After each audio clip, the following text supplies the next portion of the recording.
Por favor, livro de Jó é o tema da festividade, embora eu tenha tido da liderança toda a liberdade, mas eu vou ser fiel ao tema, eu vou pregar sobre Jó. O tema está lá em Jó, capítulo 14, verso 7, mas nós iremos nessa noite, no tempo em que temos, tentar fazermos aqui uma exposição do livro de Jó, tá bom? Nós iremos ler apenas o verso 1.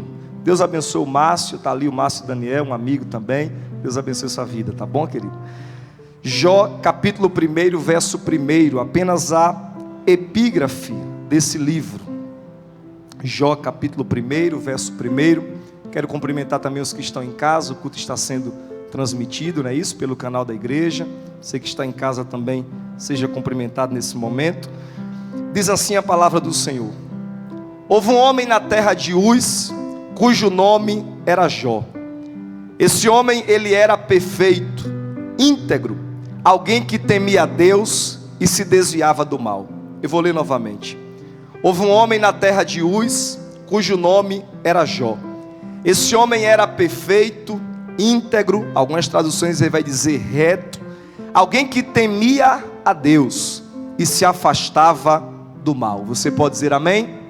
Nós damos graças a Deus por sua palavra. Deixa a sua Bíblia aberta, embora nós temos aqui o recurso da tela, talvez ali do telão, mas nós iremos acompanhar com a Bíblia aberta, tá bom? Olhe bem para mim aqui, queridos. O C.S. Lewis, ele tem uma frase, um grande intelectual do século passado, autor das Crônicas de Nárnia, um grande teólogo também. Ele tem uma frase muito interessante que ele diz que Deus, ele sussurra através dos nossos prazeres. Ele cochicha, como diz o bom matuto, ele cochicha, ele sussurra através dos nossos prazeres e ele brada, ele fala muito alto, ele grita praticamente através dos nossos sofrimentos. Que basicamente o C.S. Lewis está querendo dizer é que por vezes na vida é através da dor, é através do momento que é o tema dessa festividade, em que os processos vêm, e claro, a gente fala isso em uma forma de metáfora. Esse tema, ele é uma metáfora de fato, de momentos, de processos que podemos passar, e por vezes é nesses processos, são nessas dores que nós começamos a provar da doce essência da presença de Deus.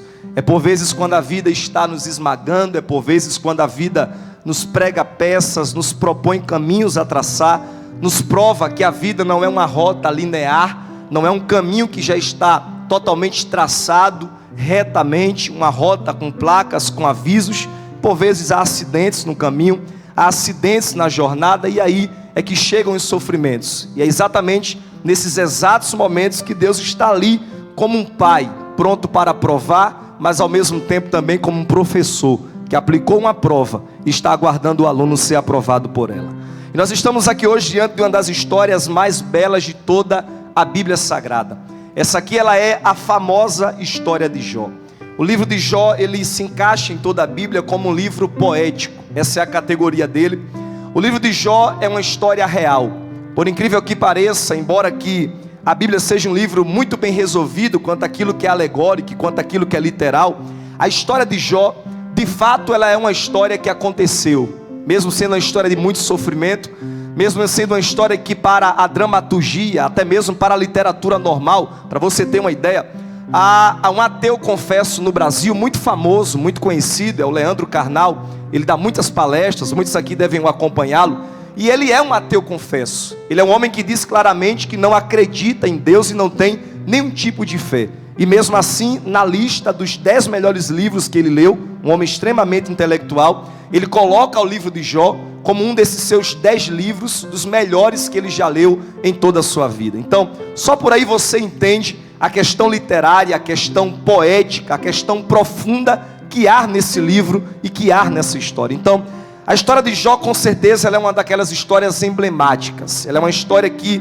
tem tudo para se tornar um grande enredo, até porque ela em si, ela é um grande enredo. E aí, para começar a pensar rapidamente, objetivamente sobre a vida desse homem, eu queria aqui pelo menos destacar duas coisas. A primeira delas é que quando se fala de Jó, é importante destacar isso. Não há ninguém no Antigo Testamento que tenha sofrido tanto como esse homem chamado Jó sofreu. Se algum dia alguém lhe perguntar, do ponto de vista da história do Antigo Testamento, com certeza, o homem que mais sofreu daquilo que foi relatado para nós, daquilo que foi canonizado, que foi escrito para nós, foi esse homem chamado Jó. Então nós estamos aqui hoje diante de uma das histórias de maiores sofrimentos, não só de toda a Bíblia, mas também de toda a história da humanidade. Segunda coisa a se falar sobre Jó é que quem dá testemunho, presbítero, sobre ele, não é a sua esposa, e poderia dar. Quem dá testemunho inicialmente sobre Jó não são seus amigos, poderiam dar porque conviviam com ele, são citados no seu livro. Quem dá testemunho sobre Jó não são seus filhos, que estavam ali muito bem criados, segundo relatos do próprio livro dele. Mas quem dá testemunho de Jó, quem entra na história para falar de Jó, não é à toa que a introdução do livro de Jó é exatamente esta pessoa dando testemunho. E quem é? É o próprio Deus. Ou seja, Jó, ele é alguém que Deus entra na história e não pede permissão porque ele não precisa, mas ele entra na história, irmã Socorro, e diz: desse aí eu quero falar, esse aí eu quero apresentar, esse aí eu tenho prazer em encher a minha boca. E claro, aqui eu uso uma linguagem humana, a Deus, o antropomorfismo, mas esse aí eu encho a minha boca para poder falar dele, para poder explicar quem é ele. E aí nós temos aqui já na introdução do livro de Jó esse momento, o momento em que isto vai acontecer. Nós temos aí o começo do livro dele, queria que você olhasse comigo. E antes mesmo da fala de Deus, e na verdade essa fala do verso 1, você está vendo aí na tela agora, havia um homem na terra de Uz, cujo nome era Jó, e este homem era íntegro, era reto, temente a Deus, e se desviava do mal. Essa é uma fala que lá na frente quem vai dizer é Deus. Então essa introdução do livro dele é uma releitura daquilo que Deus fala sobre ele, ou seja, da introdução de Deus a respeito da vida de Jó. E é interessante que quando a Bíblia começa a tecer, a falar a história desse homem, olha o que é que a Bíblia vai dizer. A Bíblia vai dizer que Jó, ele é um homem rico, ele é um homem próspero. E na verdade, eu quero distinguir isso aqui, porque Jó, ele não é apenas um homem rico. Há pessoas que são ricas e não são prósperas. Então Jó, ele é um homem que além de rico, ele é próspero, até porque prosperidade não tem a ver com dinheiro, não tem a ver com riqueza, até porque as melhores coisas da vida, o dinheiro não pode comprar. E aí eu vou provar para você isso aqui agora. Jó, ele é um homem muito abastado da sua fazenda, da sua riqueza. O texto vai dizer que ele tem ali 7.000 ovelhas, ele tem 3.000 camelos, ele tem 500 juntas de boi, 500 jumentas, muitíssimos são os seus servos. E atenção para o que vai dizer a parte C, pode colocar na tela por favor, do verso 3, a última frase é a parte C desse verso. Olha o que é que vai dizer o texto. Jó era o homem mais rico do Oriente. Essa expressão maior significa dizer que ele era o homem mais rico do Oriente. E aí, se nós observarmos o contexto histórico do livro de Jó, nós vamos perceber por alguns personagens que são apresentados aqui e são inseridos na história, que provavelmente Jó, o livro dele cronologicamente está situado lá na época pós-Abraão. Ou seja, Jó provavelmente ele é um habitante ali da antiga Mesopotâmia, daquele contexto, até porque há personagens que aparecem nessa história, que são relatados nessa história, que são descendentes de Abraão. Então por isso, muitos biblistas vão comentar, vão acreditar e vão dizer que provavelmente Jó, ele se encaixa nesse contexto. Do ponto de vista da cronologia, do tempo, do mundo que ainda estava se formando, que era um mundo nômade, era um mundo onde as pessoas ainda estavam começando a povoá-lo, e o mundo se baseava basicamente apenas no Oriente. Então quando a Bíblia usa a expressão que ele era o homem mais rico do Oriente, presbítero Fábio, a Bíblia está dizendo basicamente que Jó é um dos homens mais ricos do mundo. Ou seja, nós estamos aqui diante da história de um dos homens mais ricos da sua época. E detalhe, você sabe muito bem que o dinheiro, e claro, nessa época aqui não era dinheiro como a gente tem hoje em dia, era outras formas, mas eu posso usar essa linguagem, você vai entender. O dinheiro, ele tem muitos poderes. Por exemplo, o dinheiro, alguém diz que ele pode comprar uma casa, mas ele não compra um lar. Um dinheiro, ele pode comprar o sexo, mas ele não compra o amor. Alguém vai dizer que o dinheiro, ele pode comprar o remédio, mas ele não compra a saúde. O dinheiro pode de repente cercar alguém de seguranças, mas ele não vai comprar a paz do coração. Por isso que eu falei no começo que há coisas que o dinheiro não compra, e essas aí são as mais importantes da sua vida. E você sabe muito bem que Jó, por ser um homem rico, talvez ele tinha todos os motivos para ser um homem que de repente não olhasse para a família, para ser um homem que de repente não criasse bem os seus filhos, para ser um homem que não temesse a Deus. Mas não, é o contrário. Jó, além de ser um exemplo de empresário, Jó, além de ser um homem rico, um homem próspero. A Bíblia diz que os filhos dele davam festas constantemente na casa dos outros filhos. O que é que isso representa? União dos filhos. Ou seja, provavelmente a família de Jó, ela era uma família bem estabelecida. Ela era uma família onde ele basicamente, claro, ainda não havia sido escrito isso. Seria um anacronismo, ou seja, algo fora de tempo eu citar isso aqui. Mas provavelmente Jó já estava encarnando a frase do proverbista, do sábio e do rei Salomão, quando ele vai dizer, olha, ensina a criança no caminho que ela deve andar, e no futuro ela não haverá de se desviar dele. Jó, literalmente, na prática, já estava cumprindo isso. Não é à toa que quando ele orava pela sua família, ele não orava oferecendo a Deus sacrifício pelos pecados do filho. Era o contrário. Ele dizia, Senhor, se caso os meus filhos pecaram diante de ti, eu ofereço sacrifício. O que é que dá-se a entender com isso? O que dá-se a entender é que provavelmente os filhos de Jó eram crentes, eram tementes a Deus. Não é à toa que no dia e no momento da tragédia todos estavam reunidos. Imagine família reunida, imagine família abençoada, imagine casamento abençoado, imagine um homem que era um canal de bênção para muitas famílias, até porque a Bíblia deixa bem claro que ele era um empresário do ponto de vista da época. Então, esse homem aqui vivia uma vida aparentemente perfeita, não perfeita porque desde a queda do homem não há perfeição nesse plano existencial, mas é nessa hora que começa a se desenhar a história de Jó de uma forma que ele não sabe. É nessa hora, missionária Socorro, que por trás da cortina uma reunião está acontecendo e Jó vai ser colocado como personagem principal. Ele será o protagonista principal do roteiro. Ele será o personagem principal de uma trama. E o detalhe, ninguém avisa ele, ninguém diz a ele o que está acontecendo. Há uma reunião, provavelmente no céu ou nas regiões celestiais. A Bíblia vai dizer que agora os filhos do Senhor vão se apresentar diante dele. Muitos biblistas vão comentar sobre isso e vão afirmar, alguns chegam a um consenso, outros não. Eu quero deixar apenas como hipótese que provavelmente esses filhos aqui seriam os anjos, e é nessa hora que entre os anjos o diabo passa. E Deus começa a dialogar com ele e a dizer, você viu meu servo Jó? É como se eu dissesse, olha, começa a escrever aí agora que vem um filme. Começa a escrever aí agora que vem uma peça. Começa a escrever aí agora que vem um roteiro. E é nessa hora que Jó é colocado em cena sem ninguém avisar. Jó é colocado em cena sem saber de nada. E é nesse exato momento que o diabo começa a olhar para Deus. O reverendo Hernandes Dias Lopes, ele tem um livro extraordinário, lançado há uns 4 anos atrás, 5 anos atrás, As Teses de Satanás, onde ele fala que é nessa hora que o diabo começa a levantar algumas teses. E uma delas é que Jó só é o que é porque Deus faz o que faz. Ou seja, a ideia do diabo é, o Senhor dá e Jó devolve. O Senhor abençoa e Jó devolve. Mexe no que ele tem, segura as mãos, ou seja, no sentido de abençoar. E eu tenho certeza que Jó não será mais quem ele é. Eu tenho certeza, e o reverendo Hernandes Dias Lopes comenta sobre isso, dizendo, olha, eu tenho certeza que ele não ama mais o Senhor do que sua família e do que sua riqueza. E é nessa hora que o diabo sai da presença de Deus, e preste atenção a isso. Quando o diabo sai da presença de Deus, Deus dá um aviso a ele, olha Satanás, você vai tocar, vai mexer, vai bagunçar, vai entrar, vai fazer sua farra, porém, há um limite.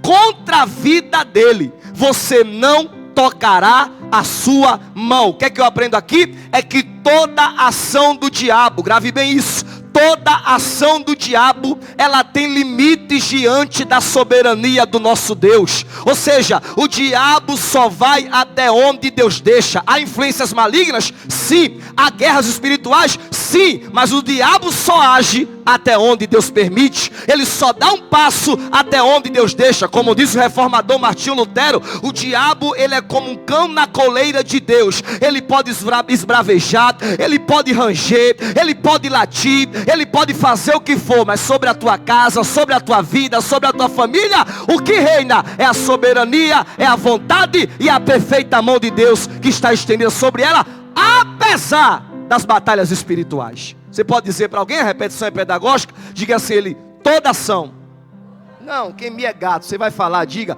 toda ação do diabo tem limite diante da soberania do nosso Deus. Então o diabo só vai até onde Deus deixe. Até o diabo tem que obedecer a Deus. É dele todo o controle, é dele todo o poder, é dele toda a soberania. Nada acontece sem a permissão dele. E é nessa hora, preste atenção agora, a tragédia, a sequência dos fatos. Quando o diabo sai, o texto vai dizer que Jó está levando o dia normalmente, um dia normal, um dia simples, um dia de trabalho. E de repente o texto vai dizer, olhe comigo o verso de número 11, vou pedir até para o pessoal colocar, olha o verso número 11, aliás, o verso número 12, perdão, verso 14. Veio um mensageiro a Jó, dizendo: Jó, os bois estavam no campo pastando, todos juntos. Os sabeus desceram, levaram todos, mataram todos os seus servos, e só eu escapei para trazer a notícia. Ou seja, Jó recebe o primeiro baque. Uma parte da sua logística empresarial foi afetada.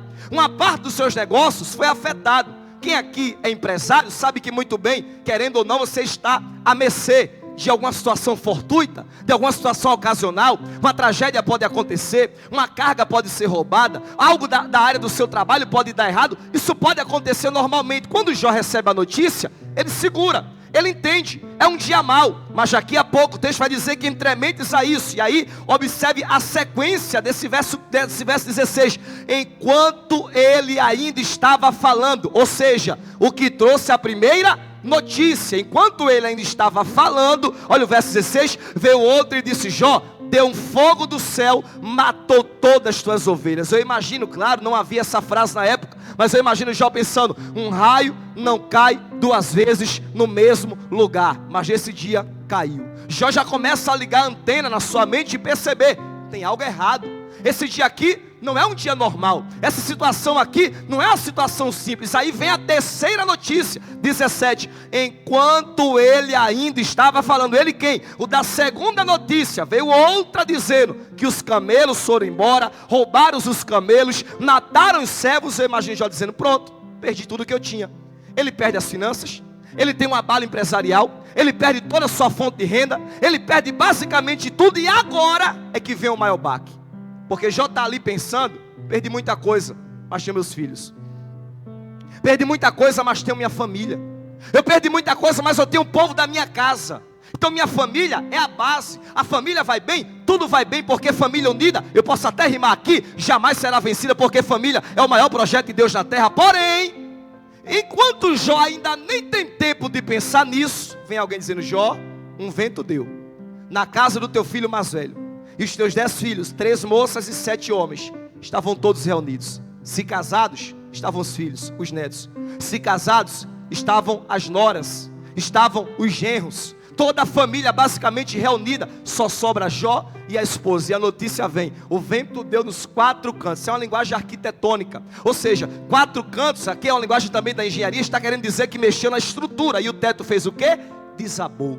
A maior dor que existe é a dor da perda. Não perca, a dor da perda de um filho. Isso é comprovado. Quem já passou sabe muito bem disso, com toda a vênia, fazendo você lembrar desse momento, se caso houver alguém aqui agora ouvindo isso. Mas a maior dor que existe comprovadamente é a dor da perda de um filho. Jó não perde um, presbítero, Jó perde 10. Jó vai pegar na alça de 10 caixões. Ninguém avisou a ele, ninguém disse da reunião no céu, ninguém disse da conversa de Deus e o diabo. Ele não sabe de nada. Deus não avisou, Deus não disse, Deus não esclareceu para ele. Mas ele tem uma consciência de que quem está com ele é Deus. Não é à toa que nessa hora o texto vai dizer que ele se prostra. E detalhe, eu tenho para mim que o prostrar aqui não é o mesmo do Novo Testamento. No Novo Testamento o prostrar lá, ele vem do verbo grego. Toda vez no Novo Testamento que aparece a expressão prostrar-se, por exemplo, Jairo com a mulher do fluxo de sangue, se prostram. Mateus capítulo 15, a mulher que é grega e tem uma filha endemoniada, ela se prostra. Marta e Maria, João 11, se prostram. Ali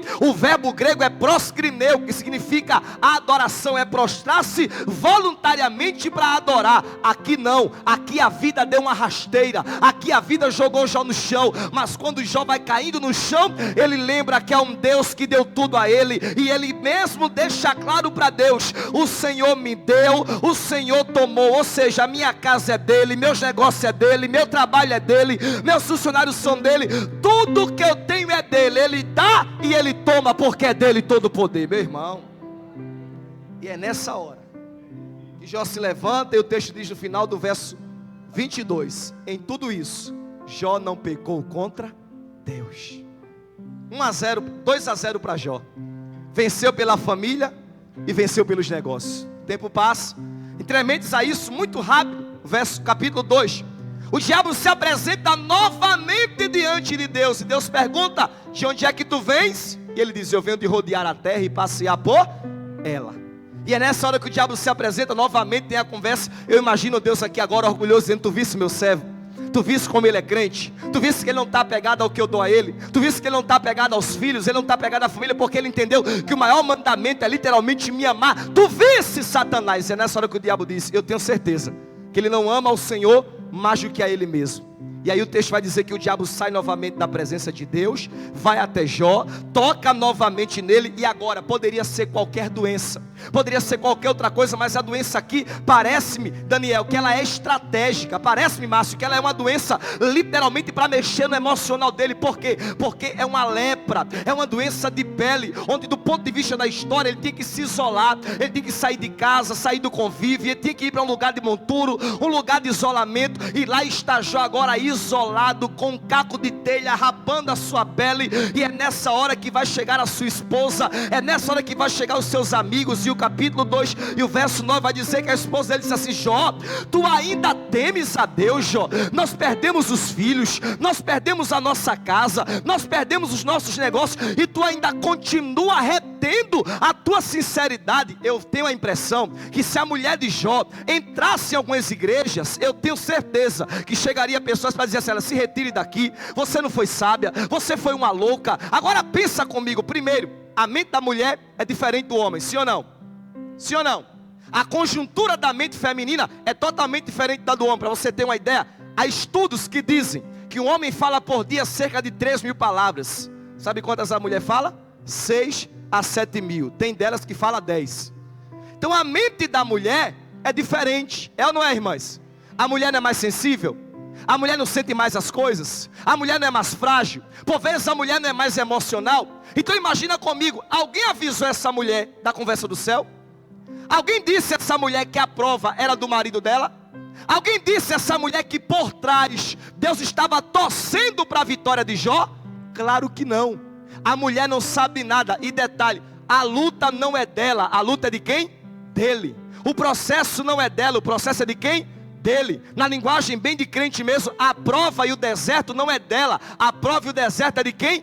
Dele. Mas tem um detalhe, aqui está uma lição implícita que se torna explícita agora. Por vezes, nos processos de Deus no caminho, Ele vai tratar com o marido e a esposa vai sofrer.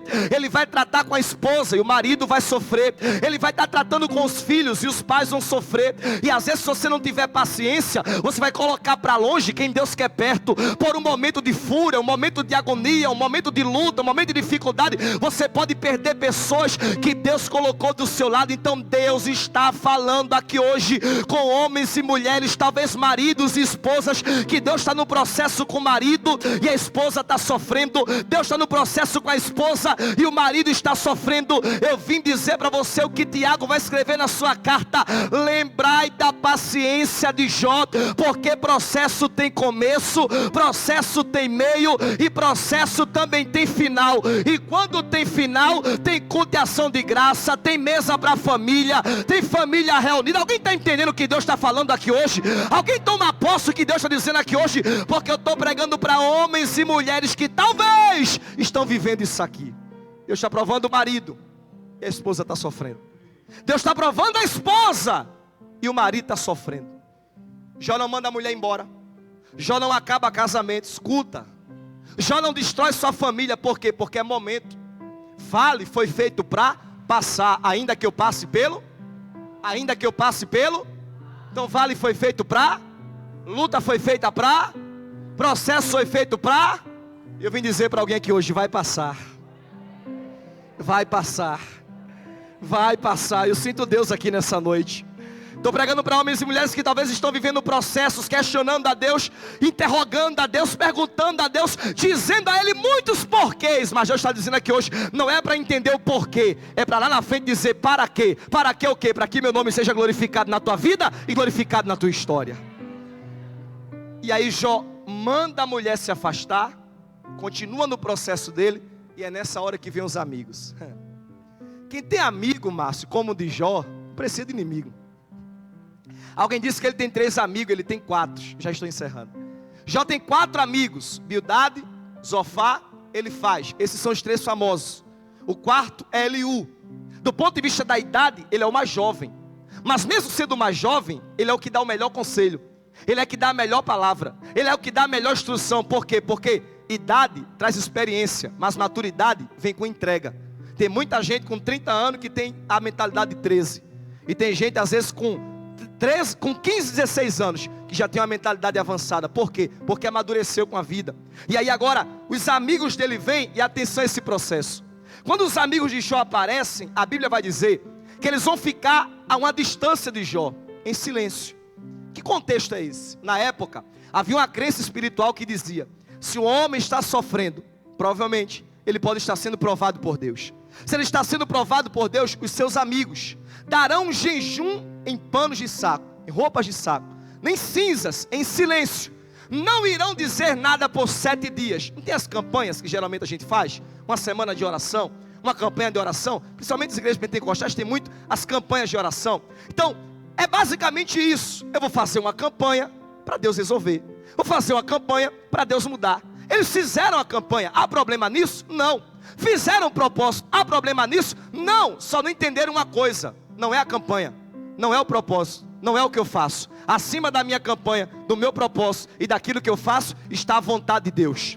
Está a soberania de Deus. Está o querer e o efetuar, que não pertence a mim nem a nenhum de nós. Só pertence a Ele. Fizeram a campanha 7 dias. Poderia ser 7 semanas. Poderia ser 21 semanas. Poderia ser campanha de Daniel. Poderia ser o que foi. Mas pastor Eric, quer dizer que a minha oração não vai valer? Vai. Quer dizer que cada lágrima não vai valer? Vai. Quer dizer que cada campanha de semana de oração que eu fiz não vai valer? Vai. Mas quando chegar o tempo de Deus, a hora de Deus, a melhor vontade de Deus para a sua vida, enquanto não chega, você vai aguentando. Enquanto não chega, você vai suportando. Enquanto não chega, você vai trocando o porquê pelo para quê. Porque a dor, por mais dolorida que ela seja, no final ela tem propósito. Deus permite, tem propósito. Se Deus manda, tem propósito. Se Deus fere, Ele mesmo diz aqui: eu sou aquele que firo, mas eu sou aquele que saro. E aí os amigos vêm e não mudam. E é nessa hora que Jó vai ouvir dos amigos. Primeira mulher: tu tá louco? Tu perdeste o sentido? E agora ele vai ouvir dos amigos: já que a gente fez o que fez e Deus não mudou, então o problema não somos nós. O problema é quem? É Ele. É pecado. Sabe quando o processo começa a durar muito tempo? E aí no gueto eclesiástico, quando a gente começa a conhecer, ouvir, aprender a história de alguém, aí começa a orar, começa a chorar. Só que daqui a pouco a gente começa a pensar assim, até um pensamento não muito bom, não muito positivo: rapaz, se Deus não mudou a vida dele ainda, depois de tanto tempo, se Deus não fez ainda, tem alguma coisa errada. Isso acontece muito em igreja.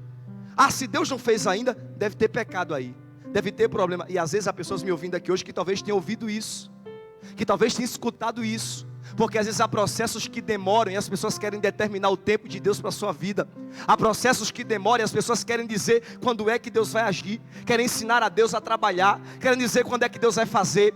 Mas se Deus não mudou ainda, está em pecado. Eu me lembro de um homem, eu peço licença ao texto que eu estou expondo. Lá no Novo Testamento, Jesus vai passando e para fazer o milagre. Os discípulos percebem, é o cego de nascença, João capítulo 9. Aí logo questionaram: mestre, quem pecou? Ele ou os pais dele? Para ele nascer desse jeito. Olha o pensamento maligno. Tiveram a ideia de que a criança, como feto, sendo formado, já tinha pecado, para que nascesse daquela forma. E aí o homem está lá, ele está ouvindo. Ele não é surdo, ele é cego. Ele está ouvindo, mas ele sabe que quem está perto dele ali é Jesus. Ele já escutou que quem está perto dele é o mestre. Ele pode responder? Pode. A palavra foi direta para ele? Foi. Mas ele sabe que quando Jesus está perto, quem dá a resposta não sou eu. Quem dá a resposta é Ele. Jesus respondeu claramente: quem pecou nem foi ele e nem foi os pais. Foi propósito de Deus para que a glória do Pai se manifestasse na vida dele. Cuspiu no chão, pegou lama, curou e calou a boca de quem estava a questionar. Porque há uma hora, meu irmão, eu vou falar aqui numa linguagem muito simples. Há uma hora que Deus cala quem acreditava que não daria certo. Há uma hora que Deus cala quem apontou e disse não tem mais jeito. Há uma hora que o agir de Deus fecha a boca de quem disse não vai chegar, não vai ter festa, não vai acontecer. Aconteceu, teve festa. E a melhor resposta quem dá nem sou eu e nem é você. A resposta quem dá é Deus, porque a glória é de Deus. O agir é de Deus. O querer efetuar é de Deus. Você pode aplaudir esse Deus essa noite? Passa todo o processo. Provavelmente 7 a 8 anos, segundo alguns biblistas. E aí chega um momento dessas lutas de Jó, que ele começa a questionar, e para encerrar, o capítulo chave é o 9. Coloca na tela para mim, por favor, capítulo 9 e o verso de número 32. Todo o capítulo 9, ele está questionando a Deus. Todo o capítulo 9, dá só um pouco mais de retorno para mim, pessoal da mesa, só retorno. Todo o capítulo 9, ele está questionando a Deus. Todo o capítulo 9 é aquele capítulo que Jó, irmã Socorro, ele está desabafando. Deus, por que desse processo? Por que dessa luta? Por que de tudo isso que eu estou vivendo? Ele vai questionar a Deus mais de 40 vezes, ele vai dizer a expressão, por quê? Por que isso? Por que aquilo? Por que a família? Por que os negócios? Por que a lepra? Por que tudo que eu passei? Por que os amigos? É tantos porquês, até que chega uma hora que ele usa uma linguagem. Olha o que ele vai dizer no verso 9. Aliás, capítulo 9, verso 32. Porque ele não é homem como eu. Chegou uma hora que ele percebeu o seguinte. Ele só, sabe de uma coisa? Até então, Deus não sabe o que é perder um filho. Sabe de uma coisa? Até então, Deus não sabe o que é passar o que eu estou passando. Sabe de uma coisa? Deus é Deus. Todo o contexto do capítulo 9 é esse. Ele está dizendo, quem sou eu para questionar Deus? Ele está lá, eu estou aqui. Ele não sabe o que eu estou passando. Ele não sabe, como diz o ditado popular, o pão que o diabo amassou e cuspiu que eu estou comendo. Então ele está dizendo, olha, essa luta é basicamente injusta. Deus está lá e eu estou aqui. Vem ser homem como eu. Vem, literalmente, é como se você dissesse, olha, vem para briga comigo, brigar como homem, entender? Eu já entendi que é processo, eu já entendi que é luta. Ele está desabafando e Deus entende, Jó. Ele não está pecando, ele está desabafando como homem. E aí sabe o que é interessante? É que Deus parece que escuta o que Jó diz e aceita o desafio. Vamos pular para o final do livro, Jó 38. Aproximadamente 7 anos de lutas depois. 7 anos. Olha o que vai dizer Jó 38, verso 1. Eliú vai falar, Elifaz vai falar, vai ter o contexto do capítulo 14, quando ele vai responder a Zofar, e é nessa hora que ele mesmo diz, porque há esperança para a árvore que for cortada. A fé dele estava subindo e descendo, havia nuances, ou seja, uma hora ele estava bem, outra hora ele estava mal, era uma gangorra, era uma luta daqui, era um processo dali, até que chega uma hora, capítulo 9, 32, ele chamou Deus para a briga. Jó 38, Deus vai responder, e como é que Deus responde? Jó 38, verso 1. Então o Senhor respondeu a Jó através de um forte vento. 7 ou 8 anos provavelmente em silêncio, até para falar Deus manda um vento. E detalhe, você sabe muito bem que vento para nós aqui é uma metáfora de quê? De luta, de dificuldade. Às vezes o vento vem e a gente não entende, mas é no vento que Deus fala, é no vento que Deus se revela, é no vento que Deus tem sua palavra. Salmo 104 verso 4 diz, e Deus faz dos ventos os seus mensageiros. Ou seja, às vezes o pastor prega, a ovelha não escuta, o pai fala, o filho não escuta, o marido, a esposa fala e ambos não escutam. O que é que Deus faz? Deus manda o vento, porque no vento o crente é tratado, no vento o crente é moldado. E até para falar com Jó, Deus mandou o vento. Escuta, Jó, verso 3. Cinge teus lombos. Cinge os teus? Cinge os teus? O lombo não é aqui. Às vezes vem um profeta, né, bem pentecostal, né? Aí ele bate aqui, né? Homem, eu estou cingindo os teus lombos. Não, o lombo é aqui, essa parte lombar. Quando a Bíblia diz cinge os teus lombos, já disse a Jeremias, disse a outras pessoas, está dizendo, ó, fica firme, porque vai vir pancada. Tu me chamou para briga? Eu desci. Tu me chamou para contestar? Eu estou aqui. E aí o texto vai dizer, agora eu vou ser bem rápido. E aí o texto vai dizer que Deus diz, cinge os teus lombos, como o quê? Um homem. Está aí, verso 3. Cinge os teus lombos como o quê? Como o quê? Porque como homem, ele pediu para Deus descer como o quê? Ele pediu para Deus vir como o quê? Homem. Aí Deus desce, cinge teus lombos como homem, porque como homem, não vai ser como Deus não, eu vou descer ao teu nível, Jó, só para medir força contigo. Tu quer brigar comigo? Então segura que vai ter pancada. Tu quer entender meu processo? Então segura porque vai ter pancada. Tu quer entender como é que eu acho na tua vida? Tu quer dar a letra sobre os meus processos, sobre a tua história, Jó? Então agora é que eu vou me revelar. Segura que eu não vou nem medir força de braço, eu vou medir força intelectual. Jó pergunta a Deus pelo menos mais de 40 vezes, presbítero Fábio, a expressão por quê? E Deus agora vai começar a perguntar ele também. Já que tu vem com pergunta, eu vou com pergunta também, Jó. Quer entender tua luta? Quer entender o processo? Verso 4, responde para mim, Jó. Onde é que tu estava quando eu fundei a terra? Só eu já ia embora. Onde é que tu estava, Jó? Quando eu peguei a pedra principal, aquela que o engenheiro pega e coloca, onde é que tu estava?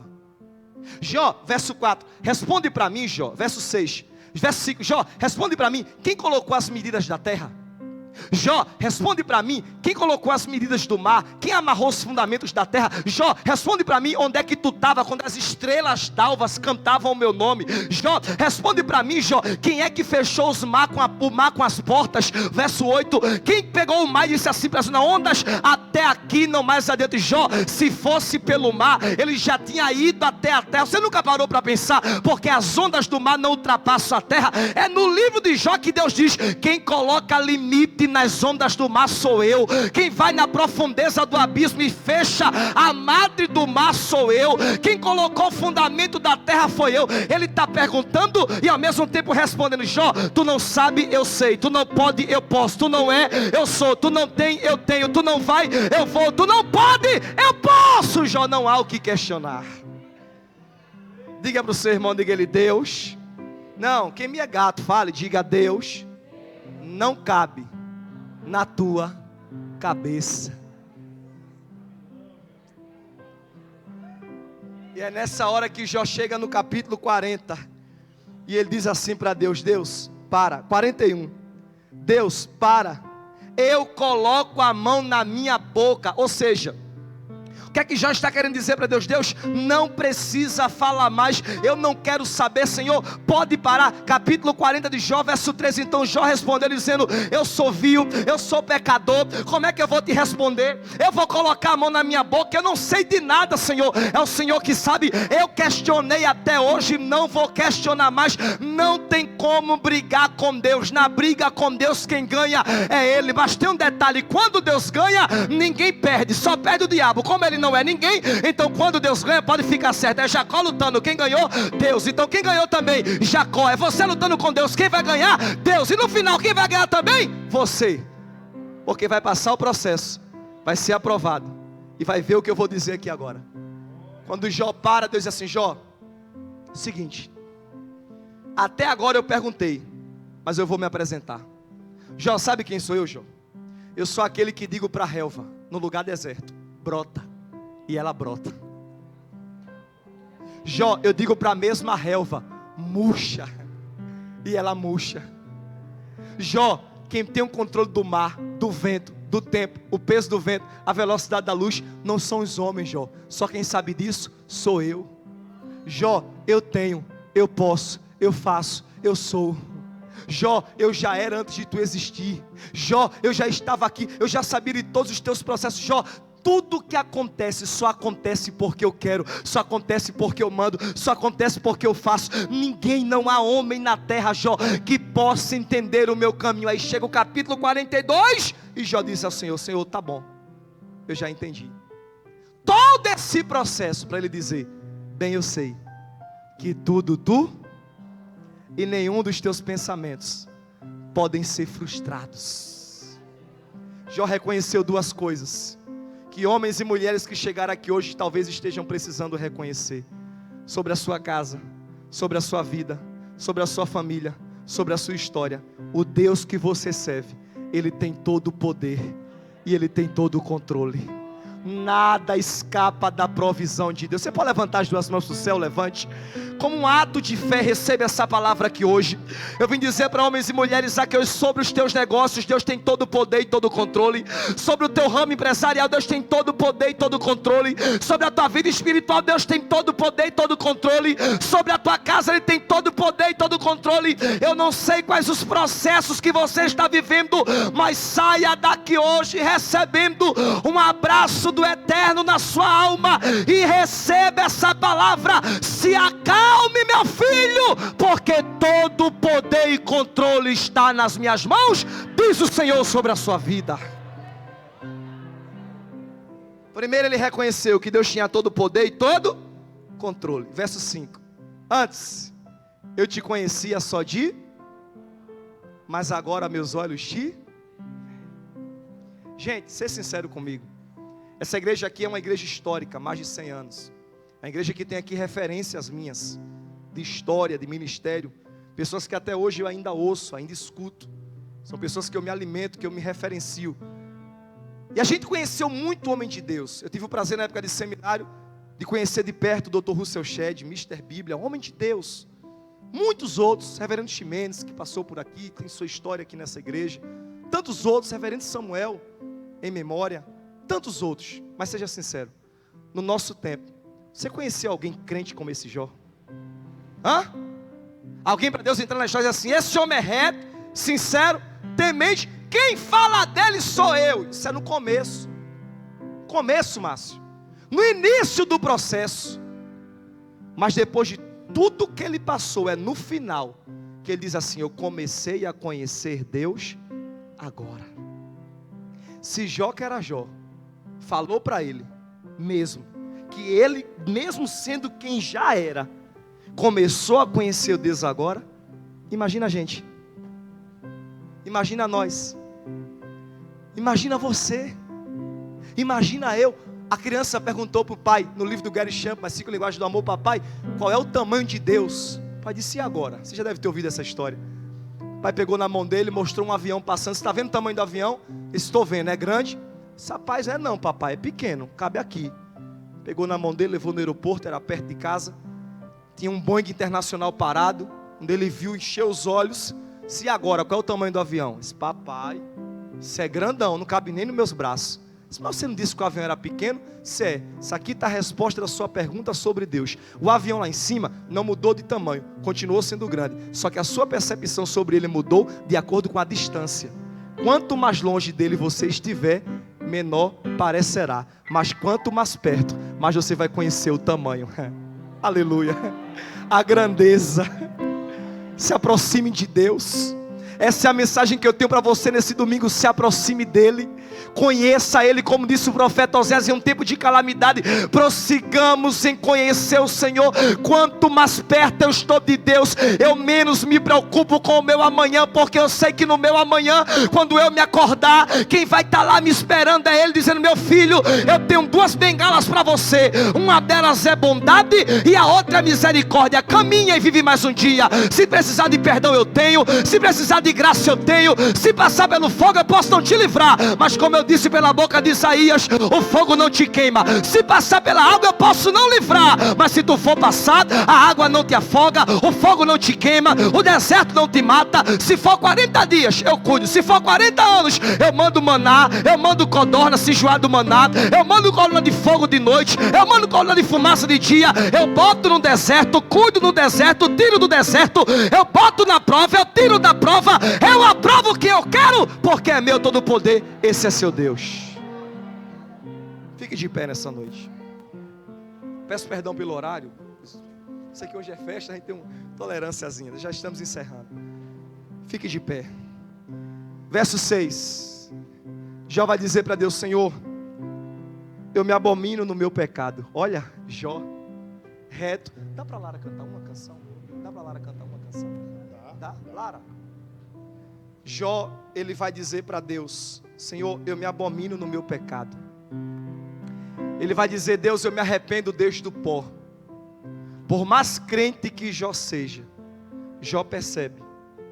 Por mais crente que Jó seja, Jó percebe que sempre precisamos ser mais crente. Você pode olhar para alguém e diga, por mais crente. Não, diga forte, por mais crente que você seja, saiba, sempre precisamos ser mais crente. Quanto mais crente, mais graça. Quanto mais crente, mais presença. Quanto mais crente, mais poder. Quanto mais crente, mais alegria. Quanto mais crente, mais abundância. Quanto mais crente, mais vivo. Quanto mais crente, mais eficaz. Quanto mais crente, mais amor. Quanto mais crente, mais prosperidade. O segredo da sua vida está em Deus. Em Deus. Vamos cantar uma canção? Põe a mão no seu coração. Feche os seus olhos.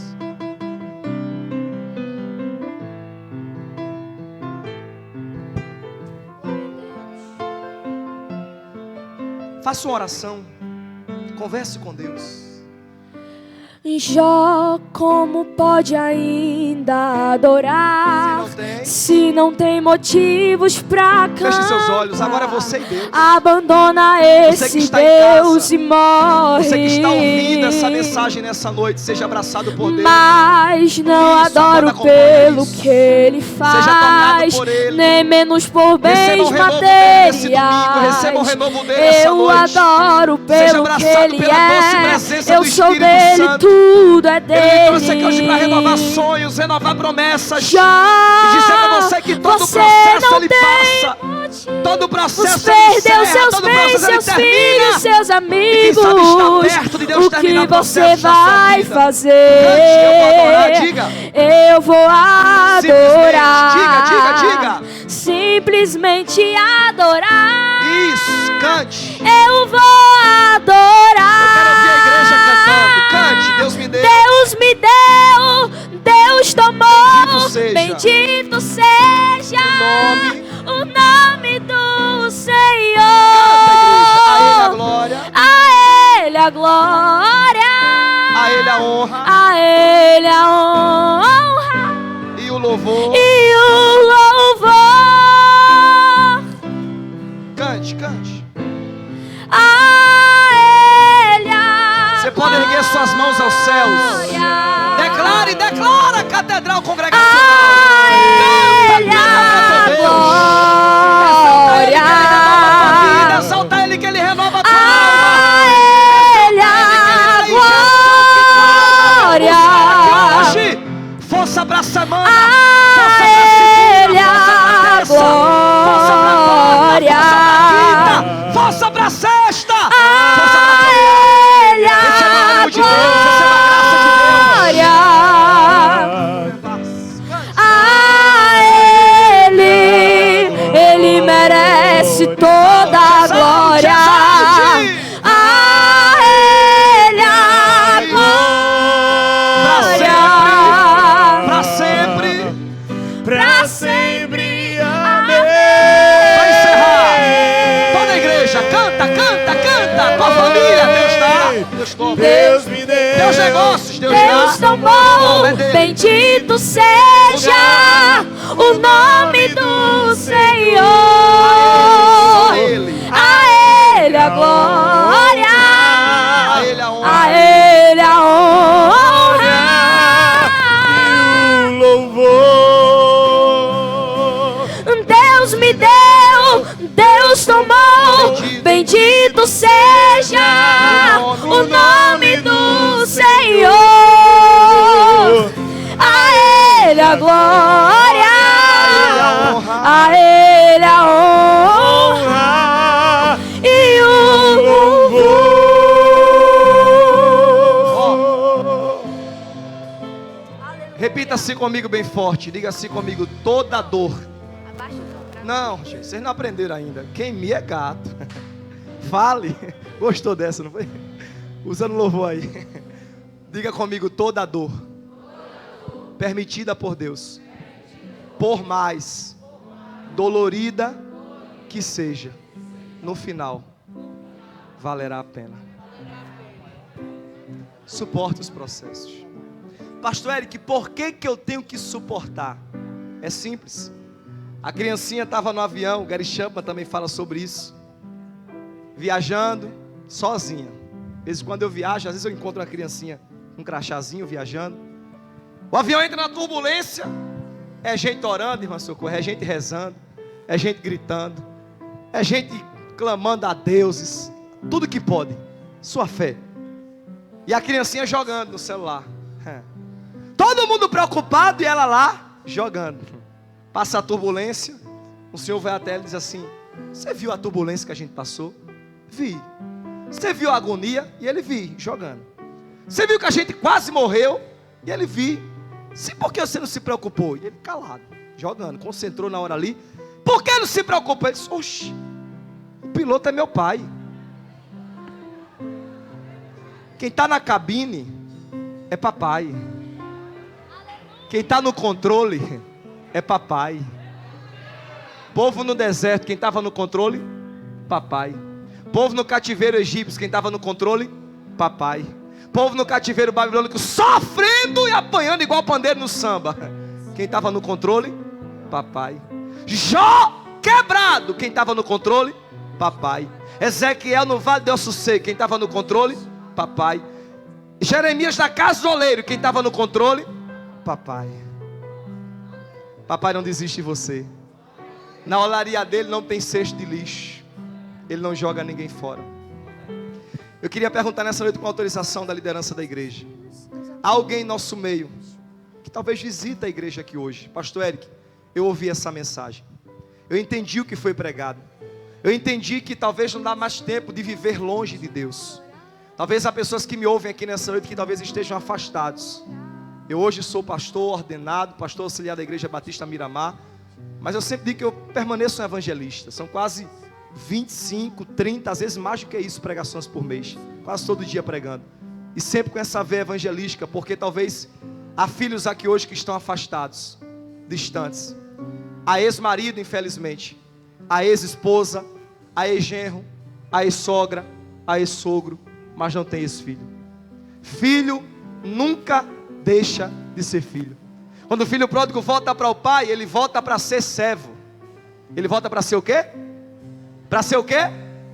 O texto diz que o pai vê, corre, abraça, beija, coloca uma roupa, uma sandália, um anel, mata um bezerro e dá uma festa. Quem vê é o pai. Quem corre é o, quem abraça é o, quem beija é o, quem faz tudo é o filho. Só diz assim: eu estou aqui. Eu quero perguntar se alguém aqui hoje que ouviu essa simples mensagem, mas está aqui distante, está aqui afastado, está aqui precisando renovar a sua aliança com Deus. Eu queria perguntar se você nessa noite deseja voltar para a casa do Pai. Ele está de braços abertos esperando por você. Alguém que talvez nunca fez uma aliança com Deus, mas está aqui nesse domingo, ou talvez afastado. Pastor Eric, eu quero Jesus. Pastor Eric, eu quero voltar para o Senhor. Levante sua mão onde você estiver, se você deseja renovar a sua aliança com Deus, pois eu quero orar por sua vida. Alguém? Vem para Jesus. Alguém? Ainda há tempo de você se decidir. Olhe bem para mim aqui. Olhe bem para mim aqui, com autorização da liderança. Quem me acompanha sabe, eu vou encerrar a mensagem, que eu vivo exclusivamente para pregar. Muita gente aqui talvez não me acompanha, mas o Márcio é um amigo, me acompanha. Sabe que eu vivo basicamente todos os dias pregando, a missionária Socorro também. E eu queria lhe fazer uma pergunta essa noite. Eu quero pregar na sua casa, diga amém. No seu carro, diga amém. No seu celular, diga amém. Esse amém está fraco. Posso pregar no seu celular, diga amém.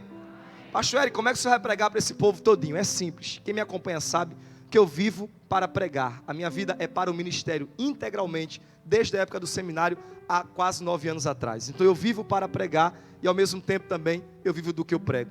Ou seja, eu recebo ofertas sempre voluntárias, ofertas individuais de pessoas, ofertas das igrejas, sempre ofertas voluntárias.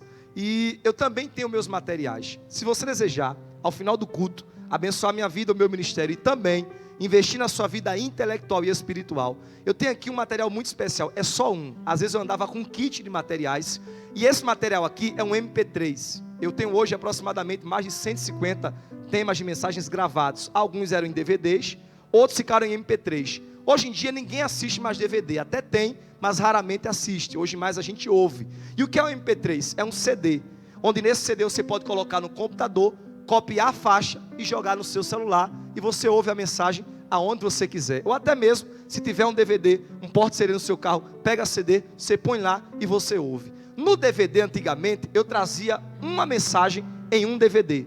Nesse MP3, eu tenho aqui 8 pregações, 8 mensagens, a maioria expositivas, se tiver uma ou outra, são mensagens textuais. E essa série aqui é uma série onde o tema é Histórias para impactar a sua história. São mensagens que marcaram minha vida, marcaram meu ministério, mensagens para a família, mensagens de restauração, que você pode ouvir e ao mesmo tempo presentear alguém. É só copiar no computador, extrair a faixa e você coloca no seu celular. Mas acima de tudo, você abençoa minha vida, meu ministério e também investe na sua vida intelectual. Amém, gente? Pastor Eric, quanto custa um MP3 desse? Apenas uma oferta simbólica de R$20. Assim que terminar, eu sei que a igreja tem muitas saídas, mas eu estarei ali na principal, onde está o obreiro ali que me recebeu. Eu vou estar ali na principal, com meu álcool, com tudo certinho. Tem maquineta, pastor Eric? Tem. Sua maquineta é crente? É, não tem símbolo da besta não, tá bom? Tem Pix também? Tem. Então, se você desejar abençoar minha vida e meu ministério, você pode me procurar ali na porta. Amém, igreja? Olhe bem para mim aqui. No final de tudo, Jó entra na brecha da oração, Jó ora, Jó clama a Deus e Deus muda o quadro. Sim ou não? Deus restaura, sim ou não? A árvore que foi cortada se renova, sim ou não? Sim ou não, igreja? Sim. As ovelhas em dobro, os camelos em dobro, as jumentas em dobro, os servos em dobro. E filhos ele tinha quanto? Hã? Quanto, igreja? Aí Deus deu quanto? Tem gente dizendo 20, tem gente dizendo 10. E agora? Se era o dobro, era para Deus dar quanto? Mas Deus deu quanto? E agora? Como é que fecha aí, Márcio, essa matemática? Tudo Deus deu em dobro. E a Bíblia diz, Deus deu tudo em camelos, servos, jumentos, tudo. Só os filhos, ele deu 10. Salmos vai dizer, filhos são heranças do... Ele tinha 20.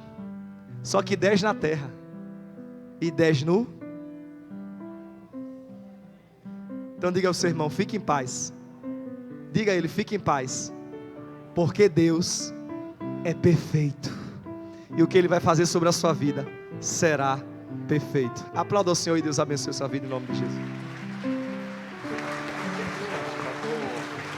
Hoje é festa. Qualquer macarronada tá pago.